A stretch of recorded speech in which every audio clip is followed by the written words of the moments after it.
노인을 위한 비짐습적 보철 접근에 대해서 오늘 발표를 하게 된 에이덴 치과의원의 조영기입니다.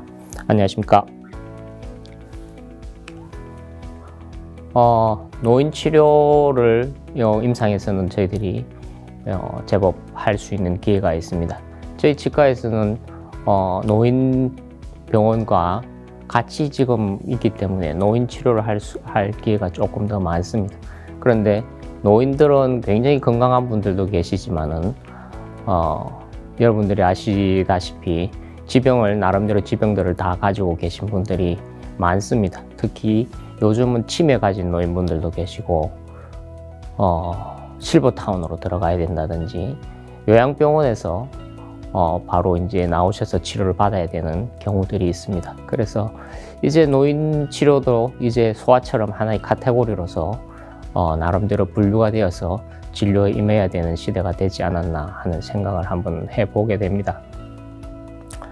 그래서 이제 저희들이 건강한 사람들을 치료를 하다 보면 특히 임플란트나 이런 보철 부분에서 이제 뼈 이식을 통한 진료를 하게 됩니다. 건강한 사람들 같으면 선생님들 보시다시피 그냥 우리가 일상적으로 아는 뼈 이식을 통해서 임플란트를 하게 되겠습니다. 보철을 진행하는 방법이고요. 보시다시피 저희들이 이제 사이너스 치료를 하게 되면 일상적으로 저희들이 오스테오톰 테크닉을 한다든지 레테럴 윈도우 테크닉을 한다든지 저희들이 할 수 있는 일반적인 이제 진료가 있을 수 있고, 그런데 이제 노인분들을 통한 진료는 조금 저희들이 진료를 하는데 하나의 장벽이 있을 수 있습니다. 그럴 때 이제 저희 치과에서 어떻게 해야 하는가 하는 부분에 대해서 선생님들께 오늘 케이스들을 통해서 말씀드리도록 하겠습니다. 선생님들 보시다시피 노인분들은 아니면 젊은 분들이라도 사이너스에 문제가 있는 분들을 봤을 때 저희들이 임플란트가 하기가 곤란한 케이스들이 있습니다. 그럴 때 이제 제가 하나의 저희 클리닉에서 어떻게 접근을 하는가 하는 것을 보여드리도록 하겠습니다. 이 환자는 보시다시피 20번대 상하게 발치를 하고 임플란트를 해야 되는 경우였습니다. 보시다시피 이제 상황은 이렇습니다. 그런데 보통은 저희들이 임플란트를 하게 되면 여기 GBR을 하고 스트레이트로 이제 임플란트를 올리게 되는데 그렇게 하기가 곤란한 노인분들이 계실 수 있습니다. 그래서 저는 그때 이제 이 경우의 케이스를 바로 스트레이트를 하게 올리지 않고 임플란트 자체를 약간 틸팅 시켜서 접근을 하면 어떨까 해서 케이스를 그때 만들어 보았습니다. 그래서 저희들이 이제 나름대로 보시면 25번, 26번, 27번, 28번 그때는 첫 케이스였기 때문에 28번에도 스트레이트로 임플란트를 식립을 해서 25번과 28번에서 조금 잡아주는 그런 디자인을 했었습니다. 보시면 임플란트 술식 과정입니다. 25번, 26번, 27번, 28번 임플란트를 넣은 것을 볼 수 있고 제가 임프레션을 뜰 때 랩 아날로그의 위치를 통해서 선생님들은 임플란트의 이제 각도를 예측하실 수 있습니다. 그때 이 케이스가 처음 이제 오스템에서 커스텀 어바트먼트를 개발할 때 같이 이제 작업을 해본 경우였습니다. 보시면 이제 케이스를 이렇게 맞췄는데 그때 이제 항상 확보해 줄 수 있는 것이 환자가 클리닝을 할 수 있도록 그리고 치간 치솔이 들어갈 수 있도록 디자인을 했었습니다. 그래서 보시면 엑스레이 상에서 보시면 파노라마를 봤을 때 25번과 뻔히 서로 닿는 듯한 저런 양상을 보입니다. 근데 환자한테는 일단 설명을 드립니다. 요즘은 하도 건강검진을 통해서 이런 사진들을 찍고 타 치과에서 찍었을 때 이제 의사 선생님들이 어떤 이런 임플란트를 심을 수 있었을까라고 의문을 환자한테 제시할 수 있는 부분이기 때문에 환자한테는 미리 설명을 조금 드려 놓습니다. 보시면 임플란트 각도가 저렇게 달라진 것을 볼 수 있으실 겁니다.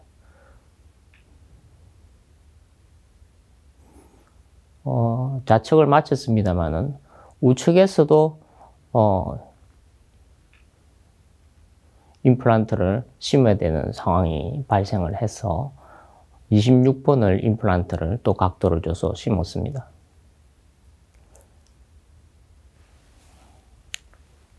보시면 처음에 오스템 연구소에서 나온 어버트먼트와 기공실에 보냈을 때 어버트먼트가 또 조금 이제 디자인이 달라진 걸 보실 수 있는데, 그때 초기에는 기공소에서 이것을 조금 다루는데 어려움을 조금 겪었습니다. 그래서 임플란트를 보시면 홀 위치를 아실 수 있고요.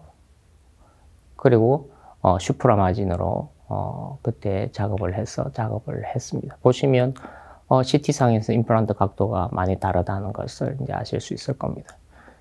그때 이제 저희들이 제가 요 케이스를 여기 이제 마친 경우입니다. 그때 요 케이스를 완성을 하고 5년 후에 이제 오스템 임플란트에서 학술 대회를 할 때 그때 이제 5년 결과를 제가 처음으로 이제 포스터 발표를 했었습니다. 그런데 보시면 2010년 9월 달에 임플란트를 했는데, 보시면 2023년 1월 달까지 체크업해서 우리가 나름대로 뼈가 안정되어 있고 임플란트 상태가 안정되어 있는 것을 볼 수 있습니다. 그래서 13년 결과로서는 나름대로 잘 유지되고 있다 하는 걸 보여드릴 수 있습니다. 그래서 이제 여기 케이스를 한번 만들어 보고 나서 이런 케이스들이 이제 노인분들에게 왔을 때 제 나름대로 이제 흔히 좀 편하게 이런 작업들을 하고 있습니다. 여기 보시면 여기 뼈가 있다는 것은 이제 우리가 알 수가 있고, 사이너스에 인펙션이 있다는 것을 이제 볼 수 있습니다. 환자는 헤비 스모커입니다.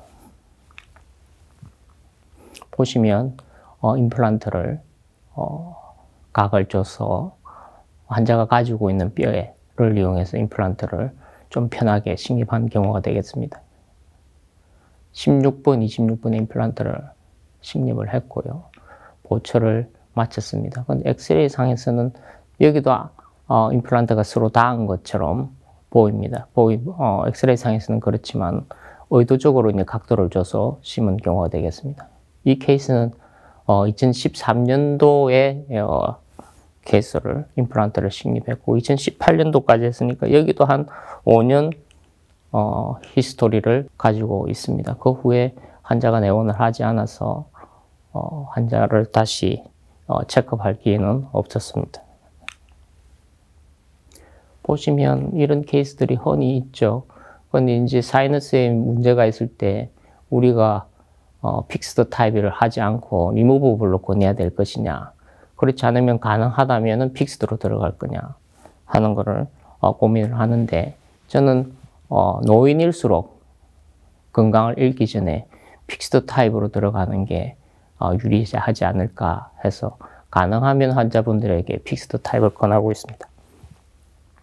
보시면 이 케이스도 마찬가지로 사이너스에 문제가 있고 사이너스 천공까지 이제 보이는 케이스입니다.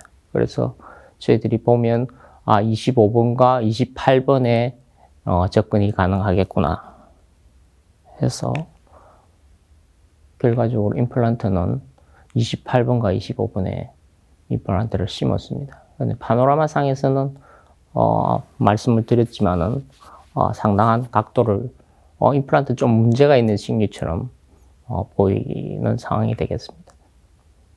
그래서 이제 브릿지를 해서 환자분들에게 제공했습니다. 보시면 이 환자도 이제 70대 여성 환자분이셨는데 상악은 덴처를 가지고 계십니다. 30번 때 접근을 해야 되는데 뭐 편하게 그냥 저희들이 리치 스프릿 테크닉을 한다든지 GBR을 하면 좋은데 이제 노인분들에게는 꼭 굳이 그렇게 접근을 해야 될까? 특히 이제 대합치 상황을 봐가면서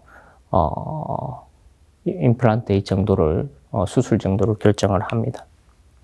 그래서 보시면 뼈 상황을 아실 수가 있고요. 여기는 미니 임플란트를 3개를 심었습니다. 그리고 뭐 바깥쪽으로 그냥 편하게 그냥 구멍을 보온에 구멍으로 뚫어서 GBR을 한 경우가 되겠습니다. 그리고 보철을 마쳤는데 2005년도에 임플란트가 들어갔는데 2022년도까지 나름대로 임플란트나 보철물이 잘 유지되고 있는 것을 볼 수 있습니다. 그래서 노인분들에게는 꼭 저희들이 이제 알고 있는 그런 조금 환자에게 부담이 되는 GBR 수식과 임플란트 보철을 해야 될까, 조금 피해가는 수식을 하도 되지 않을까 하는 생각을 요즘 많이 하고 있습니다. 또 흔히 이제 노인분들이나 뭐 젊은 분들도 마찬가지입니다만은 보철물 롱브리지를 하실 때 판익이 깨진다든지 포셀렌이 깨진다든지 그런 경우들을 저희들이 또 흔히 접하게 됩니다. 이 환자는 7번 브릿지입니다. 치아 3개를 가지고 7번 브릿지를 하고 있었는데 판익이 부러진 겁니다. 원래 이런 경우는 이제 보철물을 뜯어내고 임플란트를 동반한 크라운을 하든지 아니면 브릿지를 다시 제작하든지 해야 되는데, 저는 이제 노인분들 조금 움직이기 힘드신 그런 분들은 그냥 부러진 부분만 치아처럼 프랩을 해서, 이건 템포라리 상태입니다. 해서 크라운을 작업을 하고 있습니다. 위에서 보면 모습입니다. 그래서 임플란트를 동반한 크라운도 이런 식으로 작업을 합니다. 이 환자는 5번, 6번, 7번을 이제 발치를 해야 되는 상황이었습니다. 그건 임플란트는 이미 다 가지고 계시고요. 이 노인분은 저하고 이야기를 하면서 보시면 미적으로는 상당히 문제가 있습니다. 전치 부분에 스카도 보실 수 있고, 근데 환자는 임플란트가 너무 힘들었다. 내가 임플란트 수술할 때 너무 힘들었다. 임플란트를 하게 된다면 너무 걱정스럽다. 라고 말씀을 하시지만은 심미적인 부분에 대해서는 어떠한 말씀도 하지 않으셨기야. 이분은 심미적인 부분은 고려릴 대상이 아니시구나. 그러면 좀 편하게 보철을 해보자. 그래서 이제 보시면, 선생님들 보시면 여기에 이미 사이너스 쪽으로 보온이 많이 얇아 있고 천공이 돼 있고 임플란트 수식을 나름대로 많이 걱정하시고 그렇습니다. 그래서 제 나름대로 우리가 편하게 쓸 수 있는 투브로시티 부분에 8번 부분을 이용해서 임플란트 하나만 심자. 이미 임플란트는 다 가지고 계시니까. 그래서 8번에 임플란트를 하나 심고, 4번은 자인치가 있는데 4번은 자인치를 남기고 3번은 그냥 자기 치아처럼 프랩을 했습니다. 보철물을 프랩을 하고, 4번은 텔레스코픽처럼 내관을 하나 만들고, 그래서 3, 4, 5, 6, 7, 8 임플란트를 했습니다. 이제 교환면 상태가 될 거고요. 그렇지만 전치부 상태는 보시면 마진이 상당히 슈프라로 조금 심미적으로는 문제가 있습니다. 그렇지만 환자는 많이 편안해 하셨고 임플란트 하나를 가지고 그냥 보철을 끝낸 경우가 되겠습니다. 이게 2009년도에 했었는데 2019년도까지 환자분을 리콜할 수 있었습니다. 그런데 이제 환자분이 임플란트가 편해지시니까 나름대로 이제 이제 임플란트에 동의를 하시면서 딴 부분이 이제 임플란트로 이제 변해 갑니다. 그렇지만 처음에 만들었던 요 임플란트 자체도 2009년도에 해서 2019년 10년 동안 거의 문제없이 아무 문제 없이 환자가 미적인 부분을 호소하지 않으면서 보초를 유지하는 것을 볼 수가 있습니다. 다음으로는 저희들이 이제 치아와 임플란트를 연결할 것이냐 말 것이냐를 가지고 고민을 합니다. 그런데 당연히 이제 임플란트와 치아는 연결하지 않는 것이 좋다는 것이 알려져 있지 않습니까? 그런데 임플란트를 치아와 연결하게 되면 리지드로 할 것이냐, 넌 리지드로 할 것이냐부터 해서 많은 이야기들이 있습니다. 그리고 나름대로 정리된 아티클들이 있습니다만은 치아가 인트루전이 될 위험이 크기 때문에 가능하면은 연결을 하지 말자. 그리고 가능하면 연결을 하지 않는 것으로 수식들을 진행을 하고 있습니다. 그렇지만 그게 또 힘든 경우들도 사실은 있습니다. 치아와 임플란트를 연결하면 쉽게 끝날 것을 왜 10년, 20년 결과를 우리가 내야 된다면 조금 다를 수 있는데 그 노인분이 나이 드신 요 시기에 어떻게 좀 편하게 쓸 수 있느냐라고 생각한다면 저는 개인적으로 치아와 임플란트도 연결하는 수식을 쓰는 게 노인분들에게는 큰 도움이 될 거라고 생각하고 있습니다. 요 케이스는 보시다시피 어티치드 봐도 거의 남아있지 않고요. 환자는 이미 2번에 걸쳐서 임플란트 페일이 왔고 환자는 하순 마비 감각 이상을 호소합니다. 그래서 많은 치과들도 전전을 하셨겠죠. 해결을 했으면 좋겠다.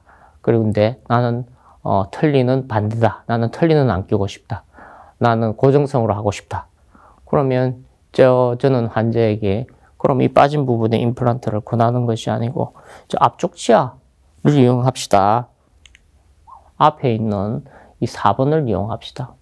그런데 제일 좋기는 이걸 발치를 하고 여기 임플란트를 심어서 편하게 임플란트를 심어서 4번 브릿지를 하는 게 좋은데 어떻게 할 거냐. 그러면 환자분은 발치도 하지 말고 할 수 있을까? 그러면 쓰시는 데까지 섭시다. 그렇게 하고 문제가 되면 빼고 임플란트를 하겠다.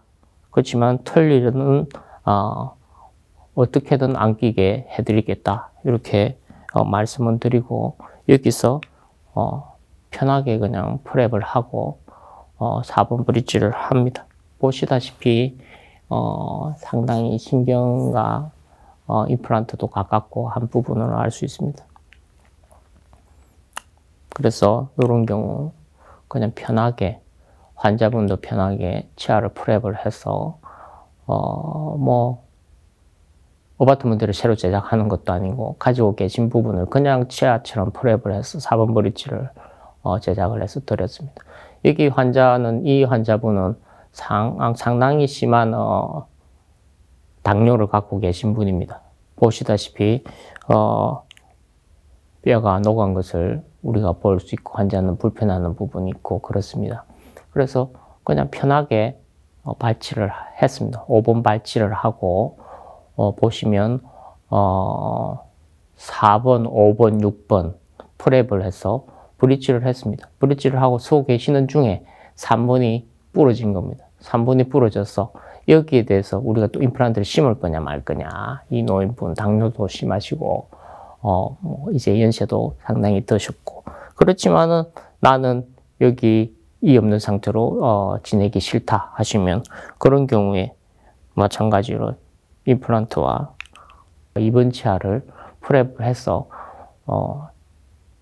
3번 브릿지를 합니다. 그러니까 5번이 빠졌을 때 4번 브릿지를 한번 했고 3번이 빠졌을 때 그걸 또 프랩을 해서 3번 브릿지를 또 한번 했습니다.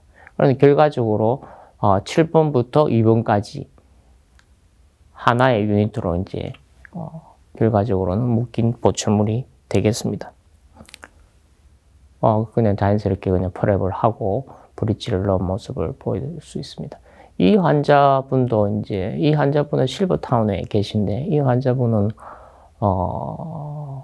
치매가 나름대로 빨리 진행하시는 분입니다. 그래서 이런 경우 치아는 아프고 앞으로 식사하기는 곤란하다. 어떻게 하면 좋겠냐. 그냥 그런 상태입니다. 보시면 발치를 해야 되겠다 하는 부분을 아실 수 있지 않습니까?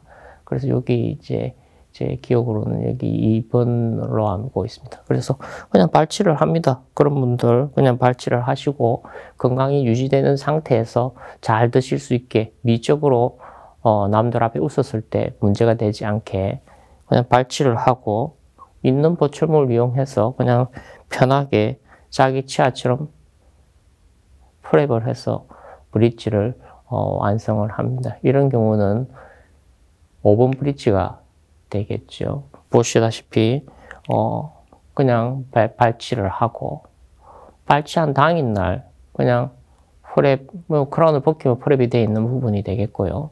우리가 임플란트 하나만 프랩을 해서 그냥 브릿지를 이렇게 연결합니다. 그런데 이게 꼭 정석은 아닙니다만은 힘드신, 건강 상태가 힘드신 노인분들에게는 나름대로 접근할 수 있는 방법이라고 생각합니다. 구치부 같은 경우는 또 조금 달라야 되겠습니다만은 전치부 같은 데는 전치부로 식사하실 부분도 그렇게 많지 않고 미적인 부분에 주로 포커스를 맞춘다면 충분히 할 수 있는 보철이 아닌가 그렇습니다. 그래서 제 클리닉에서 제가 노인분들을 상대로 좀 편하게 접근을 할 수 있는 방법을 여러 선생님들과 오늘 같이 한번 공유를 해 보았습니다.